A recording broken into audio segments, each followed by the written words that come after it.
E podem ter certeza que por ocasião das eleições, os votos serão contados no Brasil. Não serão 2 ou 3 que decidirão como serão contados esses votos.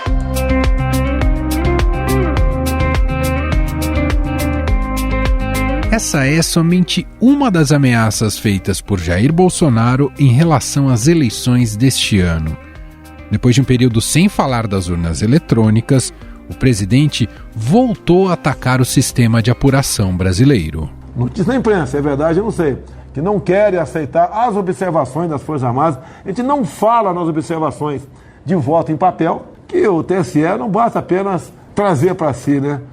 Tem que despachar, convencer a equipe técnica das Forças Armadas de algo diferente, que eles estão errados.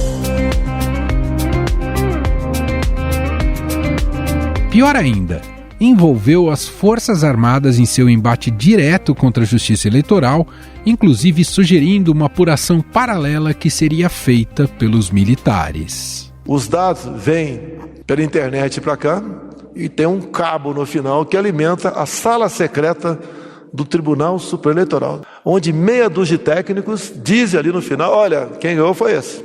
Uma das sugestões é que esse mesmo duto que alimenta a sala secreta, os computadores, seja feita uma ramificação para que tenhamos do lado, um computador também das Forças Armadas para contar os votos no Brasil. Essa investida começa a levantar suspeitas de que Jair Bolsonaro poderia tentar algum tipo de golpe, caso o resultado das eleições não seja o esperado por ele. O presidente do Tribunal Superior Eleitoral, ministro Edson Fachin, subiu o tom em defesa das eleições e do processo eleitoral durante a visita à sala de teste público de segurança das eleições em Brasília. Cuja experiência de 25 anos com a urna eletrônica permitiu a superação dessas inquietudes. Por isso, é esta urna eletrônica e o nosso processo eleitoral que trazem paz e segurança para as nossas eleições, e de que o Brasil não mais aquece a aventuras autoritárias. Na semana passada, Fachin voltou à carga e afirmou que a democracia está sendo desafiada pela cultura da falácia e que os ataques direcionados ao Supremo Tribunal Federal significam uma tentativa de diluir as instituições. Então, colaboração, cooperação e, portanto, parcerias proativas para aprimoramento, a Justiça Eleitoral está inteiramente à disposição. Intervenção, jamais. Também na semana passada, o ministro Alexandre de Moraes, vice-presidente do Tribunal Superior Eleitoral e que será o presidente da Corte no período eleitoral, afirmou que a Justiça busca combater aqueles que são contrários aos ideais republicanos. E essa coragem republicana nós temos hoje na Justiça Eleitoral brasileira. A vontade de democracia e a coragem de combater aqueles que são contrários aos ideais constitucionais, são contrários aos ideais republicanos, permanece na Justiça Eleitoral, que foi se aperfeiçoando. Outro que também passou a fazer críticas mais duras aos rompantes de Bolsonaro foi o presidente do Senado, Rodrigo Pacheco. Mas sempre quero deixar claro o nosso compromisso com a democracia, com o Estado de Direito, e esse compromisso definitivamente não se faz sem o absoluto respeito ao Poder Judiciário. E é o que aqui eu gostaria de externar. Os arroubos autoritários de Bolsonaro em relação à eleição já chamam a atenção fora do Brasil. Escolhida pelo presidente Joe Biden para ser a nova embaixadora dos Estados Unidos no Brasil, Elizabeth Bagley disse em sabatina no Senado americano que prevê dificuldades nas eleições no Brasil, mas que as instituições do país estão preparadas para resistir às pressões antidemocráticas de Bolsonaro. O presidente americano, Joe Biden, e ele indicou, gente, o nome da nova embaixadora dos Estados Unidos aqui no Brasil. A chefia está sob o comando, então, de um interino desde julho, do ano passado, quando Todd Chapman deixou o cargo. O Brasil deve receber 100 observadores internacionais para acompanhar as eleições de outubro deste ano, o maior número de autoridades estrangeiras para executar esse tipo de atividade desde as eleições de 2010. Levantamento obtido pelo Estadão junto ao Tribunal Superior Eleitoral mostra que as eleições de 2022 podem ter até 3 vezes mais representantes do que a campanha de 2018. As eleições deste ano devem ser acompanhadas por mais de 100 observadores internacionais. O presidente do Tribunal Superior Eleitoral, Edson Fachin, disse que não pode haver aventuras autoritárias. A presença de autoridades internacionais de destaque que atestam a confiabilidade do sistema eleitoral brasileiro é tida como um dos anteparos preparados pelo TSE em caso de contestação. Uma rede de observações internacionais, não apenas dos organismos que já mencionamos, mas de diversas autoridades europeias e de outros continentes que tenham interesse e tenham condições em acompanhar de perto o processo eleitoral de outubro próximo.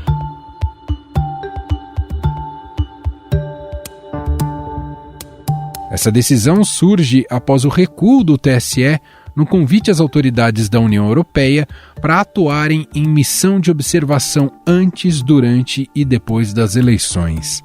À época, o ministro das Relações Exteriores não recebeu com satisfação esse movimento da Justiça Eleitoral. Antes mesmo de qualquer negociação acontecer entre o TSE e a União Europeia, o Itamaraty, nesta quarta-feira, emitiu um comunicado alertando que sim trabalha em conjunto com o TSE em muitas questões eleitorais, mas lembrou que não é da tradição brasileira convidar entidades das quais o Brasil não faz parte para justamente monitorar a eleição nacional.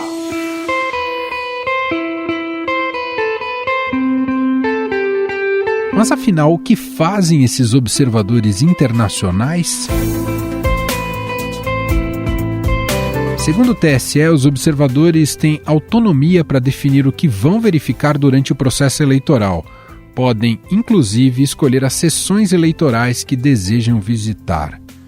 Os observadores também podem produzir relatórios com dados e relatos sobre o que foi verificado. Esses documentos servem para que o país faça melhorias ou ajustes em processos eleitorais futuros. Mas para entendermos melhor e com mais profundidade essa questão, nós vamos conversar agora com a coordenadora-geral da Transparência Eleitoral Brasil, Ana Cláudia Santano. Olá, Ana, seja muito bem-vinda. Obrigado por ter aceito aqui o nosso convite. Olá a todas e a todos, e eu que agradeço o convite. Ana, um número recorde de observadores internacionais, dito aí pelo ministro Edson Fachin, nas eleições brasileiras, isso é um bom ou um mau sinal? Veja bem, eu não sei se dá pra gente classificar como bom ou mal. Eu vou tentar fugir um pouco dessa escala. Eu vou dizer o seguinte, eu vou dizer que a observação eleitoral ela é adequada e positiva em todos os sistemas políticos do mundo. E por que eu digo isso? Porque a gente está no campo que se chama integridade eleitoral, que é quando a gente vai observar, e aqui fazendo até um trocadilho com o nome da atividade, que é a observação, a gente vai observar como é que andam os procedimentos de administração e organização das eleições, bem como do seu desenvolvimento. Portanto, todo o sistema, mesmo aquele em transição democrática ou mesmo os mais consolidados, devem contar com observação eleitoral para que alimente, para que reforce a sua integridade eleitoral dentro do sistema. Então, se o Brasil está cada vez mais aberto aí a fenômeno da atividade da observação eleitoral, nem sempre foi assim. Então, talvez a gente esteja chegando um pouco tarde nesta agenda, coisa que a América Latina já vem desenvolvendo há muito tempo, Países como a Colômbia, por exemplo, já têm longa tradição de observação eleitoral. Então, a ideia de ter mais observadores, tanto nacionais quanto internacionais, ela é bastante positiva em termos de integridade eleitoral. Mas não só para essas eleições, para todas, sejam gerais, sejam municipais, é adequado em qualquer sistema. Em cima desse contexto, inclusive, que eu te fiz essa pergunta, porque pode ocorrer de fazer essa associação. Temos mais observadores internacionais, porque nunca a nossa eleição precisou tanto de vigilância, dados os ataques que o processo eleitoral tem recebido, inclusive do próprio presidente.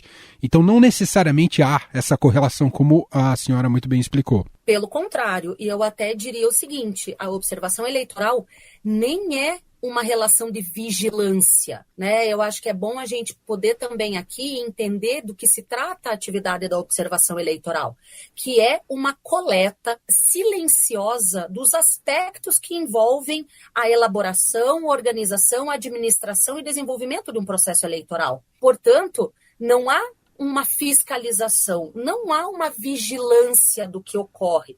O que há é essa coleta sistematizada de dados com base em metodologias pré-estabelecidas que vão gerar documentos públicos que vão trazer um reflexo, um espelho de tudo o que aconteceu no processo eleitoral.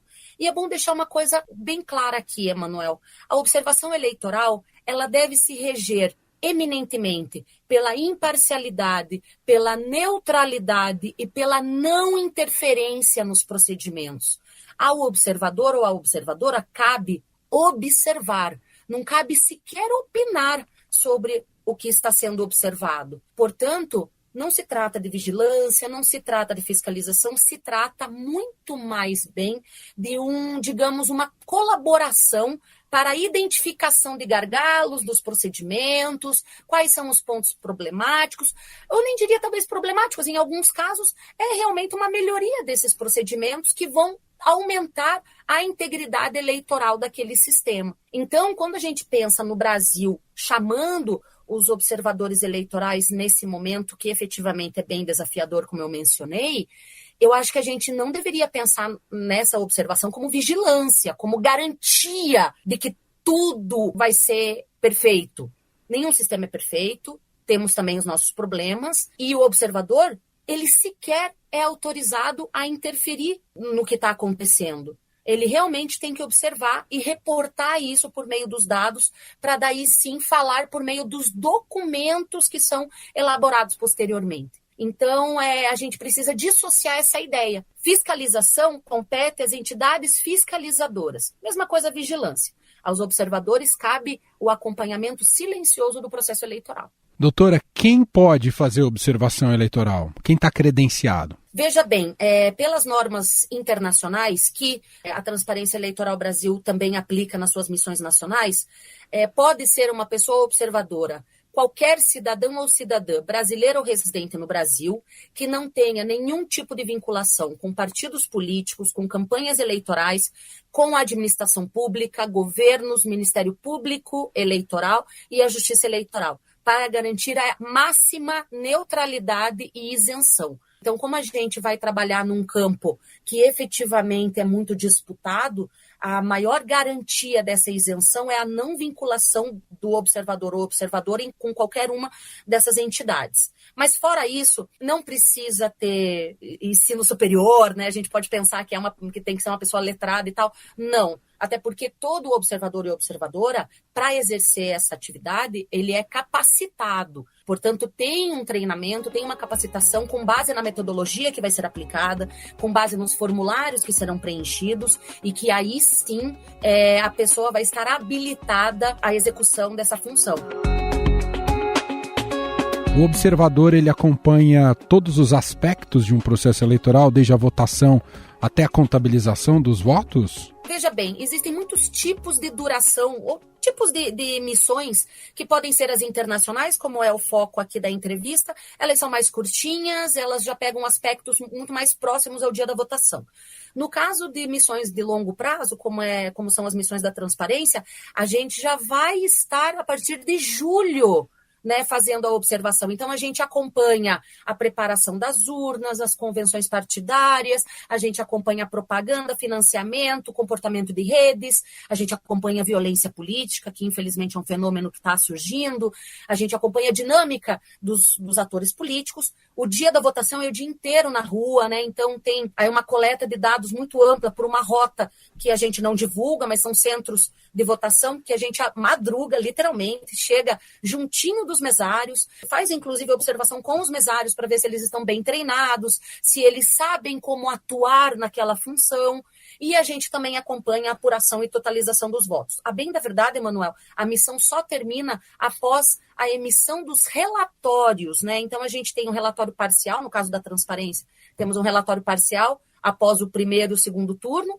e depois o relatório final com o espelho, né, de tudo que aconteceu. Então, a missão é bem de longo prazo, mas ela pode variar, sabe? Então, pode ter, por exemplo, alguma missão internacional que venha somente para o final de semana da votação. Isso é muito comum, inclusive com autoridades eleitorais, como é o caso do programa de visitantes estrangeiros que o Tribunal Superior Eleitoral organiza toda eleição. Então, eles vêm 4 dias, verificam ali alguns detalhes e voltam para os seus países, né? No nosso caso, a gente fica bastante tempo, porque somos nacionais, e daí tem uma questão orçamentária também, claro, né? Manter estrangeiros por muito tempo em outro país custa, e no caso de nacionais isso é mais viável, isso é mais possível, né? Como é que a senhora observou, usando o termo observação aqui, claro, esse desconvite à missão europeia por parte do TSE, com pressão do governo federal? As missões de observação eleitoral internacionais, principalmente de entidades como a União Europeia, sempre vão se pautar pelas normas internacionais.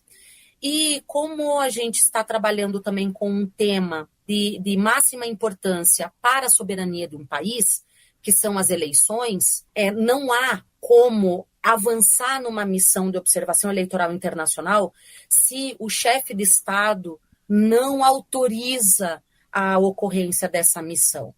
A gente precisa pensar no seguinte: como estamos no campo também do direito internacional, das relações internacionais, existem acordos internacionais que giram em torno da realização das missões. E a própria missão da União Europeia tem uma metodologia que é bem interessante, inclusive, que vai em algumas etapas. Então, não é a missão inteira de uma vez só.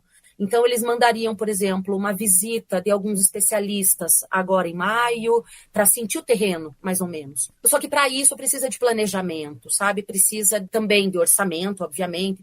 É efetivamente um planejamento. Eu vou usar essa palavra porque é isso mesmo. Mas esse planejamento tem que estar de acordo também com a autorização do país, que no nosso caso, o sistema presidencialista, quem detém os poderes para autorizar uma missão é a presidência da República, é o chefe de Estado. Então, ele tem que estar de acordo com a vinda da missão. Eu entendo que desde o ponto das relações internacionais, é claro que a posição do Itamaraty poderia ser outra, porém, nenhuma missão de observação internacional virá ao Brasil sem a plena concordância da chefia de Estado, né? É bom a gente ter isso. E assim, pode não parecer, mas isso também tem a sua face positiva, porque é realmente um grupo de agentes externos vindo se envolver em um tema eminentemente interno. Então também tem uma proteção nossa aqui. Doutor, em que medida o nosso processo eleitoral pode ser visto também como uma referência para outros países? Diante da minha experiência como observadora internacional, eu já tenho várias missões, inclusive uma com a EA, o Brasil ele sempre foi destacado pela solução às fraudes eleitorais, né? Então, ao mesmo tempo que a gente tem... Eu vou voltar aqui, obviamente, no sistema eletrônico de votação, que teve suas grandes virtudes, né, no momento da sua implantação em 1996, a gente deu um passo adiante de muitos países que ainda convivem com a fraude. E que não faz muito tempo, inclusive, que os escândalos envolvendo suspeitas de fraude foram enormes, como é o caso do México, que tem um histórico tão grande de fraudes, mas que também, investindo na sua autoridade eleitoral, conseguiu aí grandes avanços. Então, no nosso caso, a gente, a partir de uma solução, em seu momento bastante visionária, a gente conseguiu solucionar alguns dos nossos endêmicos problemas. A gente tem outros, a gente tem a compra de votos, a gente ainda tem outros problemas dentro do nosso processo eleitoral, mas, do ponto de vista da administração eleitoral, O sistema eletrônico de votação tem grandes virtudes e isso foi reconhecido mundialmente. Porque não é fácil a gente dar conta de fraude eleitoral. Não é fácil, por exemplo, num país como Honduras, que eu fui fazer observação eleitoral com a OEA, havia a grande expectativa de roubo de urnas, de roubo das caixas onde haviam as cédulas. Por quê? Porque isso já acontece, tem um histórico. Então, quando a gente pensa numa solução que é tecnológica e que continua sendo, acabou eliminando muitos problemas que ainda são pauta pública em outros países. E é claro que isso atrai atenção. Agora, por isso que o Brasil é referência. O Brasil é realmente citado em outros lugares, né? Não é apenas uma narrativa de que o Brasil é uma referência no mundo. É um fato. E eu acho que a gente pode seguir adiante num momento que talvez os ânimos estejam mais tranquilos. Assim. E onde estão os nossos principais gargalos, na sua visão? A senhora citou, por exemplo, a compra de voto. É um deles? Com certeza. A gente ainda convive com a compra de votos e isso, até na missão de observação eleitoral, a gente tem um momento de conversa sobre isso. Porque também não nos cabe denunciar, né, aquele negócio. A gente não pode interferir em nenhum processo. Mas o fato é que a compra de votos ela é tanto procurada pela classe política, como também pelo próprio eleitorado. A gente, infelizmente, tem uma cultura que envolve a compra de votos. E, às vezes, até no mercado livre. Porque como cada pessoa tem um voto para vender, e, às vezes, até tem casos bastante engraçados, que a pessoa vende o voto 3 vezes, 4 vezes e acaba votando em quem quer. Porque, afinal de contas, o voto é secreto. Sem dúvida. Então, acaba ficando realmente uma coisa distorcida e virando uma prática que é muito, muito usada, infelizmente. A gente tem um outro gargalo agora, com certeza, que é a desinformação, né? A gente não está sabendo como lidar muito bem com isso. E é o seguinte, eu acho que a gente também está entrando em uma era, eu acho que é uma coisa no mundo, mas os processos eleitorais como um todo, eles estão atravessando um momento de transformação das próprias sociedades. Então, se em um primeiro momento a propaganda eleitoral era muito na televisão, né? E a televisão ainda é importante, ainda é muito importante. Mas, por outro lado, a gente tem outras formas de propaganda eleitoral, o próprio ordenamento jurídico não está preparado para isso, né? A gente tem as pré-campanhas. O Brasil está enfrentando um problema de pré-campanha importante, mas isso não é só nosso. Então, a gente vai ver que isso já está sendo enfrentado há muito tempo pela Espanha. A gente também está vendo aqui nos nossos vizinhos, como às vezes a campanha nem para, né? Já depois, logo do dia da votação, já vai adiante. Então, são problemas próprios das sociedades que estão em um momento de transformação. As novas tecnologias, a compra de votos, no nosso caso, mas ainda que é um problema mundial também, tem outros vários sistemas que a compra de votos é uma prática. Outros, a gente também tem acessibilidade aos centros de votação, é importante mencionar. Existe um contingente de pessoas com deficiência que, infelizmente, tem muita dificuldade para acessar a urna. E outro problema também do ponto de vista da integridade eleitoral. A gente não pensa sobre isso, mas talvez, considerando um conceito de cidadania, a gente deveria pensar no voto das pessoas com direitos políticos, mas que estão privadas de liberdade, que são os presos provisórios e também as pessoas adoentadas, as pessoas em hospitais. Então, a gente talvez esteja deixando de procurar... a questão do complexo penitenciário, isso aí pode puxar outro debate, mas ambos ambientes também merecem atenção do acesso ao direito ao voto, sabe? Porque os direitos políticos seguem sendo ativos, são direitos fundamentais e talvez a gente esteja deixando um pouquinho de lado isso, mas por outras circunstâncias, né? Tem outros países que estão olhando mais para essas questões. Outro tema que eu queria abordar com a senhora, o presidente Jair Bolsonaro colocou esses seus questionamentos sobre o nosso sistema eletrônico de votação, colocou nesse rol, nesse debate, as Forças Armadas, envolveu diretamente as Forças Armadas. Qual deveria ser o papel ideal das Forças Armadas no processo eleitoral e se de alguma maneira isso te preocupa para alguma aventura golpista nas eleições desse ano? Veja, a participação das Forças Armadas, ela sempre existiu. Tá? É bom deixar isso claro. Porque como as Forças Armadas servem ao Estado brasileiro, né, elas são subordinadas à Presidência da República, porém servem ao Estado brasileiro. E nesse sentido, a organização das eleições se conecta com o auxílio das Forças Armadas em questões de logística, em questão de transporte das urnas, em questão de segurança das eleições. Então, não é uma novidade, não. Existe uma colaboração direta das Forças Armadas para levar a urna lá no Amazonas, lá no Pará, para levar a urna na canoa, levar de barco, etc. e tal.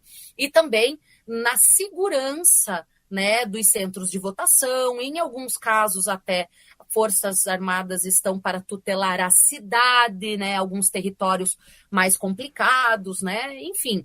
Então essa colaboração sempre existiu. E por outro lado, as Forças Armadas também sempre colaboraram por ser uma entidade colaborativa com a Justiça Eleitoral. Parece um pouco redundante isso, porém não é.